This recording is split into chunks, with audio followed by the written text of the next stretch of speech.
What does Black entrepreneurship look like today? Forbes The Culture is checking in again with Black entrepreneurs who are trailblazing in their respective fields.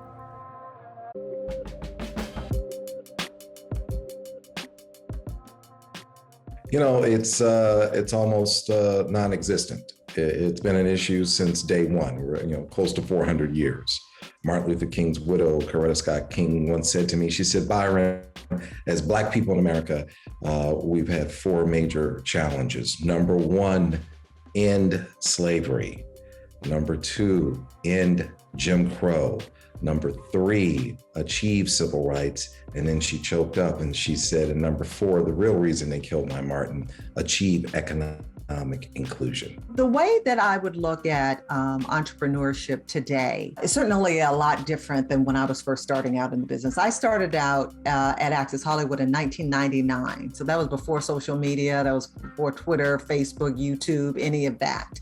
And when young people come to me today and ask me, how do I become a journalist? How do I become an entertainment reporter? Before I used to say, you start at a small station, you work your way up to a middle market, and then, put your tapes together and then go to a larger market and then, hope somebody sees you and, you get your dream job. Now what I do is I tell them, just do it. You can start your own YouTube channel today and become an entertainment reporter, become any kind of journalist that you want to become. Well, it's certainly it's underserved. When you look at 41 million plus African Americans that's in our country, and when you look at the terms of the access that we have through media, especially TV, it's very low, and it's not something that represents our community. When we look at it, it's very disappointing because we're not able to have our own voice projected out there based on what truth is.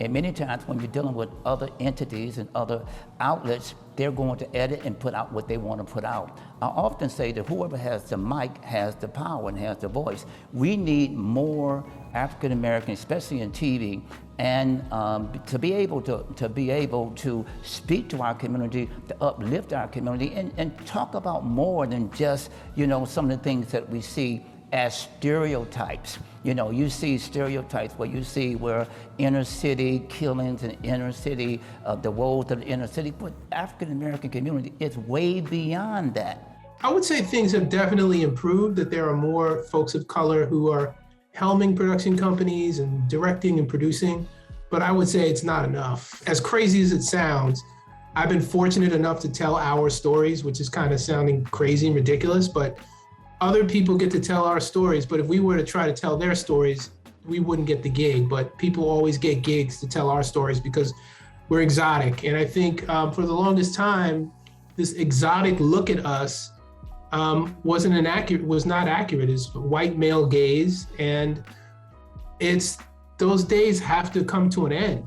When I think about it, honestly, I have to say that, we as a people, as a culture, are really living in unprecedented times, right? It's like, whether it be like the uprise of social justice issues or just simply surviving the pandemic, 2019 through 2021 has been like a milestone time frame for Black entrepreneurship.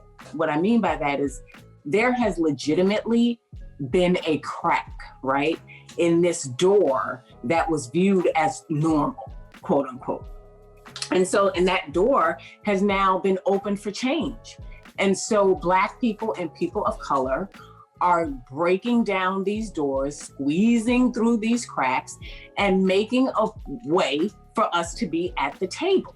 I just feel like it's a perfect time for Black entrepreneurship, but the critical point of it is that we cannot lose sight of the position that we've just obtained.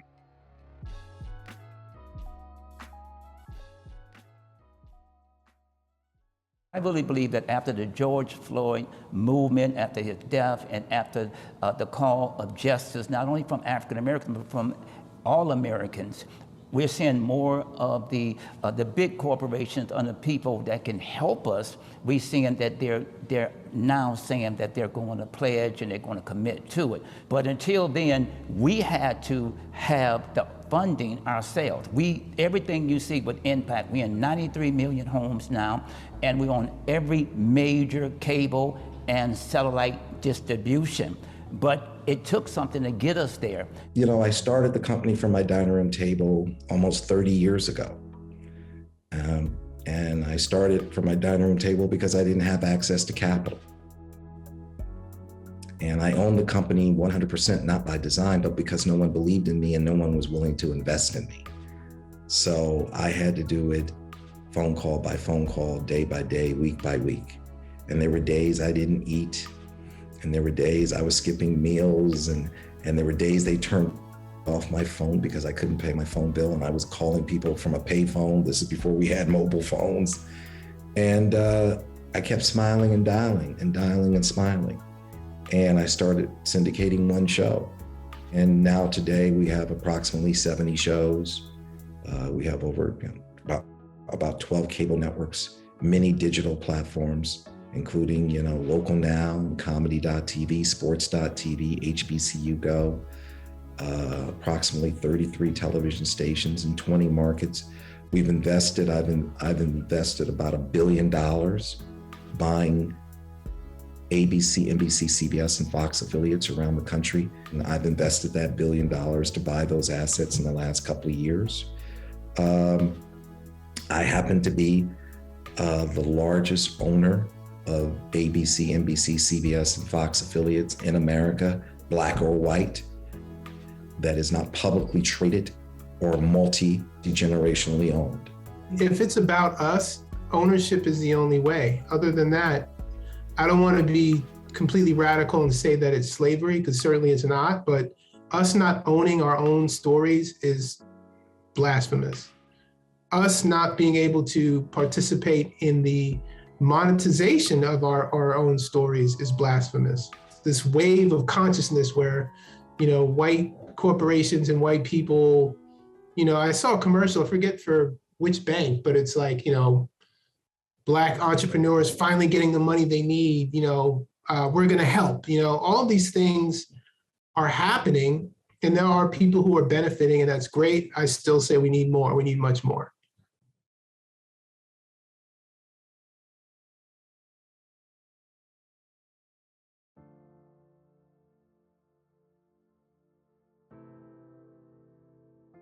I was 23 years old, and I had just finished The Real World, which is a reality show from back in the day. And so when we came off of that show, people didn't really know that we were living our real lives. They thought we were actors.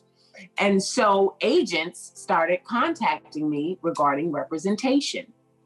So I ended up in the room with this agent. And so he sat me down in his office, and we had a great conversation. We talked about the industry, and then he looks over and says, have you thought about getting a boob job? And I said, well, no, I have not. And he said, well, that can really help you in this industry, because aesthetically, there's a certain thing that they like to see from Black women. And I was so green. This man said, let me see your breasts. And I said, say what now? Come again? And he said, well, come on now. If I'm going to be your agent, we need to have that type of relationship. I'm just trying to see if you should get one or not. But I did it because I didn't know any better. He finished. I put my bra on. I left out of his office. He did not sign me to his roster. And I left feeling so belittled, just taken advantage of, and humiliated. He's still an agent. He's still working. And I never tell this story. I feel like it happened, I've gotten over it. I've learned from it, moved past it. But I often think about how many other women. I remember being on the red carpet, being one of the only Black faces on the red carpet back in 1999. And that was a lot of times, it was a lot of times a lonely place for me. And just being the first Black, I think first African-American anchor, we had a correspondent on the show before, but being somebody who was named anchor on the show. And that was, it was a really big deal. It was a really big deal back then. Now, when I see all these, new faces that come up and I see all these brothers and sisters out there doing their thing, I'm so very happy because it wasn't like that when I was, when I first hit the red carpet. It was very different, not many diverse faces at all. Once we become creators and create our opportunities, that's when we're going to see even more faces and even more diversity. We've got to, stop waiting for other people to give us opportunities and create our own opportunities. My father and my mother as well, who started the Impact Network, there wasn't funding out there at the time that was just giving money to organizations such as ours. My parents, they took out of their own savings, and they took and built this vision over 10 years ago out of their own savings and their own funding. And so what that taught me as his son and as their son is to bet on yourself. And so I've seen them in that example overcome those challenges in media. And here we are today sitting in a state-of-the-art studio. All of this was not debt funded. This was funded by investing in ourselves, investing in our community, investing in the programming, investing in the product, and then leveraging that each step forward. So I may not have an MBA in business, but I've had great teaching right on the lines from my parents and seeing how to take business and leverage business and entrepreneurship to the next level. When you look at the faith-based community, you look at 41 plus million African Americans, 79% of the African Americans claim to be Christians. So if you got 79% of African Americans say that they're convicted as being a Christian and they live that Christian faith, and before Impact Television Network came, there was N-O-N-E, African American faith Christian television network that distribute by cable and satellite. So there was a need there, and there is a need there.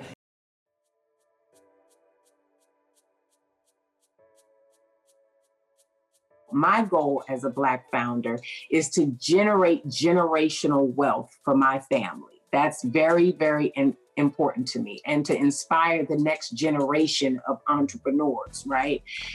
By overcoming the limitations that people set on creatives. People always, they're obsessed with stay in your lane, you need to stay in your lane. And so, well, why do I need to stay in my lane? Because if I stayed in my lane, I wouldn't have 4 scripted shows, 2 talk shows, having an enormous digital media presence, at my age with Bonnet Chronicles. It's like, and being able to sustain and maintain in many different mediums within the entertainment field. I feel it's important that we see this world and this industry as a place where we can feed our families for generations, but more importantly, we can make sure that our stories are told the right way. So in that, I try my best to hire as many folks of color on crews, or try to make my crews as diverse as possible. What I always encourage aspiring reporters is to not just try to be a talking head, because there's a lot of, listen, we're in the me generation now, and people think it's about them. But I think one of the other things that has made me have the longevity that I've had in the business is I know as a journalist, it's the story of the person that comes first. Whoever I'm interviewing, it's like the spotlight is on them, and I'm just there as a vessel to bring their story to other people. Just keep going, despite what other people may say or try to do, or try to not how they might try to knock you down. Just keep going. I wanted to say to young Black kids, you don't have to play in just the Negro leagues, which is okay, but you don't have to play in just the Negro leagues if you don't want to. You can play, you have the talent, the intellect, the drive, the passion, the commitment to play in the global leagues. And I encourage you to play in the global leagues.